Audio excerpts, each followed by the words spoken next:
Hello students, हमने अभी transactions समझी सारी। ठीक है, अकाउंटिंग इक्वेशन कैसे करते हैं उसके बारे में समझा फर्स्ट वीडियो में। आज हम अकाउंटिंग इक्वेशन के प्रैक्टिकल सम्स करेंगे। तो ये मैं आपको संदीप गर्ग की जो बुक है उसमें से करवा रही हूँ, अनसॉल्व प्रैक्टिकल्स। देखो, prepare the accounting equation on the basis of the following. ये अकाउंटिंग इक्वेशंस है, इसके बेस पर हम परफॉर्मा बनाएंगे, जिसमें हम फर्स्ट लिखेंगे नंबर, ट्रांजैक्शंस जो यहाँ पर आएंगी, asset is equal to liability plus capital. ठीक है, ये साइड एसेट की है और ये लाइबिलिटी और कैपिटल की। तो सबसे पहले हमारा फर्स्ट है, देखो, Mohan started business and introduce capital 2 lakh in cash. Cash में उसने अपना बिजनेस स्टार्ट किया मोहन ने। तो फर्स्ट हमारी ट्रांजैक्शन हो जाएगी स्टार्टेड बिजनेस विद कैश। तो सबसे पहले उसने कैश से बिजनेस स्टार्ट किया, तो हमारी एसेट क्या है? कैश। कैश में हमने 2 लाख रुपीस लिख दिए और यहाँ पर ये सेम हमारी कैपिटल भी है, तो हम कैपिटल में भी 2 लाख रुपीस लिख देंगे। ओके, नेक्स्ट उसने क्या है, नेक्स्ट देखो, परचेज गुड्स इन कैश। उसने कैश में 80,000 के गुड खरीदे हैं। Goods means stock. जब गुड्स खरीदे तो स्टॉक जो हमारा गुड्स हैं वो बढ़ गए, और हमने कैश में खरीदे तो कैश हमारा कम हो गया। आपने वो ट्रांजैक्शंस अपनी माइंड में रखनी है। तो सेकंड हमारी देखो एंट्री बनेगी purchase goods in cash. Purchased goods in cash. ठीक है, कितने के? 80,000 के। तो यहाँ पर स्टॉक लिख दो प्लस में, क्योंकि हमारे पास स्टॉक आ गया ना 80,000 का, और हमारा कैश भी कम हो गया यहाँ से 80,000।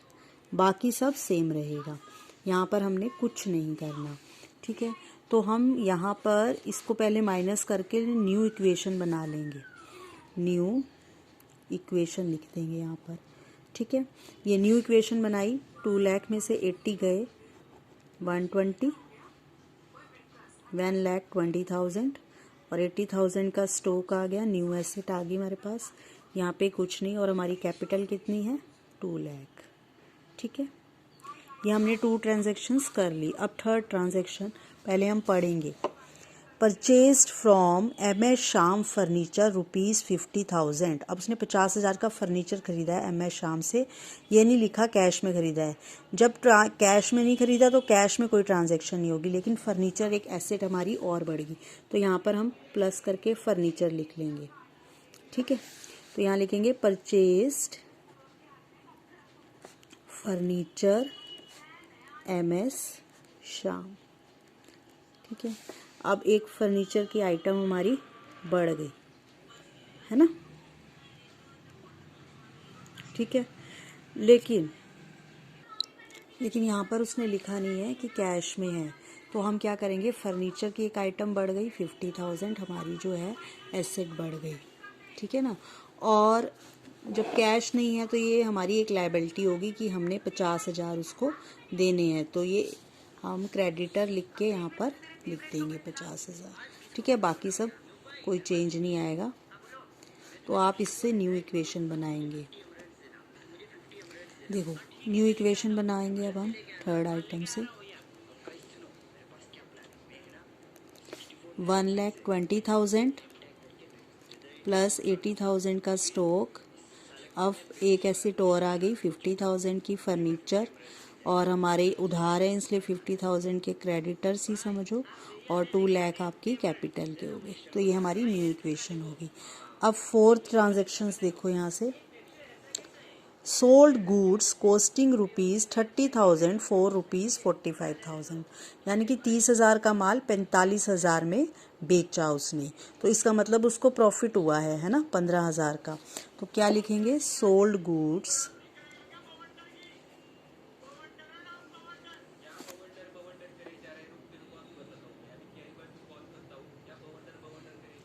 उसने 45,000 का बेचा, 30,000 का माल था, तो कितने हैं? 15,000 उसके प्रॉफिट हुआ।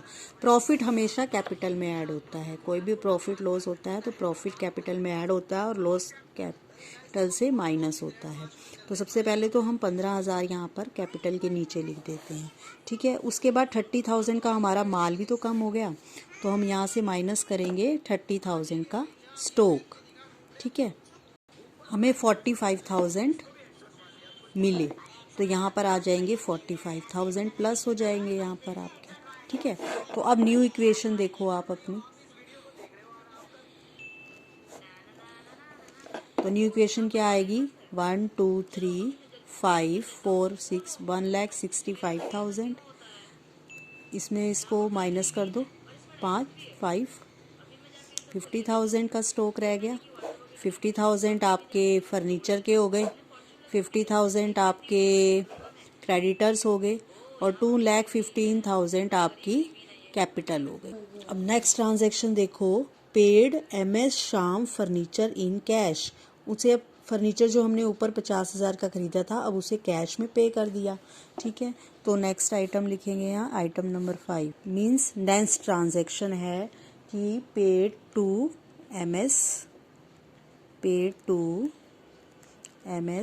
फर्नीचर, है ना, MS श्याम, उसको हमने फर्नीचर के पेमेंट की है 50,000 पेमेंट की, तो यहाँ से कैश आपका चला गया, कितना गया, 50,000 का, ठीक है। और वहाँ से आपके क्रेडिटर जो हैं वो 50,000 के कम हो गए। तो अब ये फाइनल है, इसके बाद कोई ट्रांजैक्शन नहीं है, तो ये आपकी होगी फाइनल इक्वेशन, ठीक है। तो अब इसको माइनस कर लो यहाँ से, 1,15,000 प्लस 50,000 का स्टॉक प्लस 50,000 के फर्नीचर प्लस ये ज़ीरो क्रेडिटर प्लस 2,15,000 आपकी कैपिटल हो गई, ठीक है। उसके बाद आप बैलेंस शीट बनाएंगे, बैलेंस शीट एज ऑन, ठीक है। उसके आपने लेफ्ट साइड में आपकी लाइबिलिटीज आती हैं और राइट साइड में आपकी एसेट्स आती हैं, ठीक है। यहाँ पर आपकी एसेट्स आएंगी, अमाउंट, यहाँ पर आपकी लाइबिलिटी आएगी और अमाउंट, ठीक है। अब जो एसेट साइड में है, कैश है, स्टॉक है, फर्नीचर है, तो वो एसेट साइड्स में लिख देंगे हम, कैश, स्टॉक, फर्नीचर, ठीक है। कितना कितना है, 1,15,000 ये आपका कैश है, 50,000 है आपका स्टॉक और 50,000 आपका फर्नीचर है। यहाँ पर लाइबिलिटीज़ है, देखो कितनी है, सिर्फ कैपिटल है आपकी 2,15,000, कैपिटल 2,15,000। अब यहाँ पे तो आपका टोटल हो गया 2,15,000। अब यहाँ देखो 1 लाख ही हो गया, 2,15,000। ये हमेशा आपका इक्वल ही आएगी, बैलेंस शीट का लेफ़्ट और राइट बैलेंस हमेशा इक्वल आएगा, ठीक है। तो आपको फर्स्ट सम क्लियर हो गया होगा। अब हम नेक्स्ट सेकंड सम करते हैं। तो नेक्स्ट सम देखिए, Raghunath commenced business with cash. उसने 80,000 में बिजनेस स्टार्ट किया है, फिर उसने गुड्स परचेज़ किए हैं 20,000 के, ठीक है। नेक्स्ट उसने विड्रा कैश किया है प्राइवेट यूज़ के लिए, फिर गुड्स सोल्ड किए हैं क्रेडिट में और परचेज़ किया है फर्नीचर। तो हम स्टेप बाय स्टेप करेंगे। सबसे पहले फर्स्ट हमारी है स्टार्टेड बिजनेस विद कैश, ठीक है ना। तो फर्स्ट लिखते हैं स्टार्टेड बिजनेस विद कैश।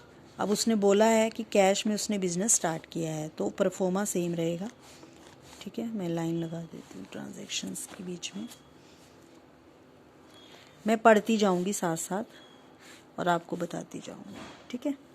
इससे हाँ जी, क्योंकि बार बार बुक की तरफ जाने के लिए ना फ़ोन करना पड़ता है।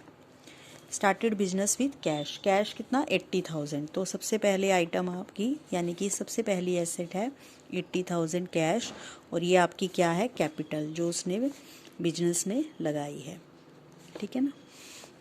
तो प्लस कैपिटल भी आपकी कितनी हो गई 80,000। ठीक है, अब सेकंड देखो, परचेज गुड्स ऑन क्रेडिट। अब उसने उधार खरीदे हैं 20,000 के गुड्स, तो यहाँ पर क्या लिखेंगे, परचेज्ड गुड्स ऑन क्रेडिट। ठीक है, क्रेडिट में उसने खरीदे, मतलब कैश में कोई फ़र्क नहीं पड़ा, बल्कि हमारे क्रेडिटर्स बढ़ गए। क्यों? क्योंकि हमने माल उधार खरीदा है, हमें कभी ना कभी वापस करना पड़ेगा। तो पहले तो एक एसेट बढ़ी स्टॉक के रूप में, कितनी, 20,000 की, 20,000 की। उसके बाद हमारी लायबिलिटी साइड में क्रेडिटर बढ़ गए। ठीक है, कितने, 20,000 के, बाकी सेम। तो हम इसमें न्यू इक्वेशन बनाएंगे।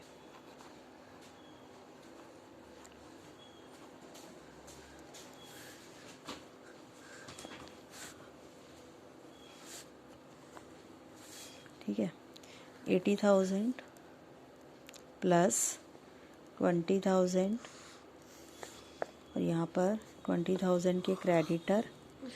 ठीक है, उसके बाद 80,000 की capital.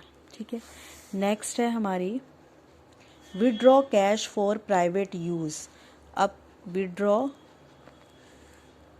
Cash for private use, यानी कि अपने खर्चों के लिए हमने कैश निकाला है, मतलब ड्राइंग्स है हमारी। तो क्या होती है ड्राइंग्स, एक तो कैश कम हो गया, दूसरा हमारी कैपिटल में से भी माइनस होगी, कितनी, 2,000। ठीक है, तो यहाँ पे 2,000 यहाँ से होंगे और 2,000 आपकी कैपिटल में से माइनस हो जाएगी। ठीक है, कर लो, न्यू इक्वेशन बनाओ अब इसकी।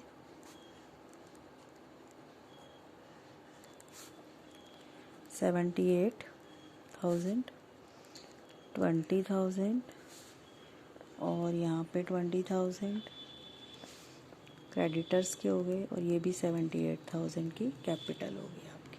ठीक है, अब फोर्थ स्टेप, फोर्थ ट्रांजैक्शन सुनो, सोल्ड गुड्स ऑन क्रेडिट। अब उसने उधार माल बेचा है, 15,000 का माल था, देखो 15,000 का माल था, उसने 20,000 में बेचा है। ठीक है, यानी कि 5,000 का उसको प्रॉफिट हुआ है। या पहले तो हम लिख दें transaction, sold goods on credit. ठीक है, 20,000 में बेचा उसने 15,000 का माल, तो 5,000 उसको क्या हुआ, प्रॉफिट। जो प्रॉफिट होता है वो क्या करते हैं, ऐड करते हैं कैपिटल में। तो सबसे पहले आप 5,000 जो है कैपिटल में ऐड कर लो। ठीक है, उसके बाद माल कितना कम हुआ आपका, 15,000 का। 15,000 आप स्टॉक में से माइनस कर दो और मिले आपको 20,000, पर अभी मिलेंगे, मिले नहीं है क्योंकि ये क्रेडिट है। तो आप यहाँ पर डेटर लिख लो। डेटर मतलब आपको अभी पैसा मिलेगा, आपने बेच तो दिया है माल, पर अभी पैसा नहीं मिला। तो ये कभी ना कभी तो आपको मिल जाएगा जब तक ये डेटर है। ठीक है, तो फिर आप न्यू इक्वेशन बनाओ।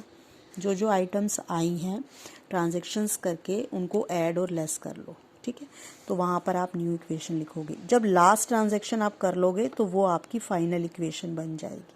ठीक है, 78,000 स्टॉक माइनस हुआ 15, तो 5 बचा। 20,000 के डेटर्स हैं आपके पास। ठीक है, उसके बाद 20,000 आपके क्रेडिटर्स हैं और इसमें ऐड कर लो 83,000 आपकी कैपिटल है। नेक्स्ट ट्रांजैक्शन देखो आप, नेक्स्ट ट्रांजैक्शन है परचेज्ड फर्नीचर। अब आपने फर्नीचर परचेज किया है, कितने का, 1,500 का। तो आपका आएगा परचेज्ड फर्नीचर। तो आपकी एक एसेट और बढ़ गई, किस नाम से, फर्नीचर के नाम से। तो यहाँ पर तो आप फर्नीचर लिख लो। ठीक है, एक आइटम यहाँ 1,500 फर्नीचर के हो गए। उसके बाद फर्नीचर पे लिया आपने तो कैश गया आपका, माइनस हो जाएंगे 1,500 और एक एसेट और हो जाएगी 1,500 की। ठीक है, तो अब आपकी फाइनल इक्वेशन, क्योंकि 5 ही ट्रांजैक्शंस थी, तो फाइनल इक्वेशन करो, इसको माइनस कर लो। 78 में से 1,500 गए, करना है अब इसको माइनस करके देखो, 00576 76,500 5,000 प्लस 20,000 प्लस 1,500 फर्नीचर, ठीक है, इज इक्वल टू लाइबिलिटी आपकी 20,000 के क्रेडिटर्स हैं और 83,000 की आपकी कैपिटल है, ठीक है। ये आपकी फाइनल इक्वेशन होगी। अब आपने बैलेंस शीट बनानी है, ठीक है। तो हम बैलेंस शीट के लेफ्ट साइड पर लायबिलिटी और राइट साइड पर एसेट्स होती हैं। तो बैलेंस शीट एज ऑन जो डेट होती है, वैसे 31 मार्च लिखते हैं पर यहाँ पर जो डेट है, ठीक है, यहाँ पर आएगी लाइबिलिटीज,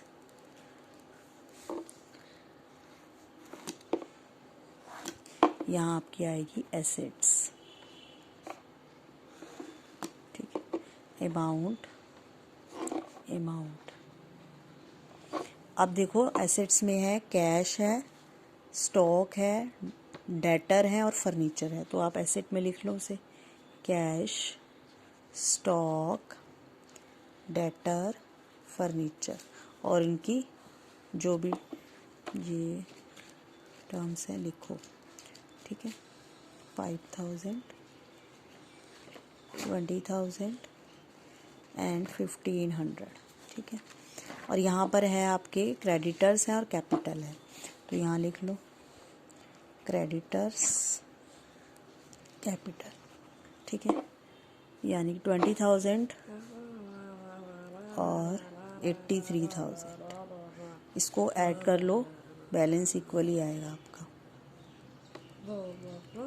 103, यहाँ पे ऐड करो 10 5 5 10 हो गए ना, ठीक है, 103। सेम है, लेफ्ट एंड राइट साइड का बैलेंस जो है आपका सेम है, इसका मतलब सारी ट्रांजैक्शन आपकी इक्वल है, ठीक है, करेक्ट है। आई होप ये 2 सम आपको समझ आ गए होंगे। नेक्स्ट वीडियो में मैं आगे के सम करवाऊंगी। Thank you.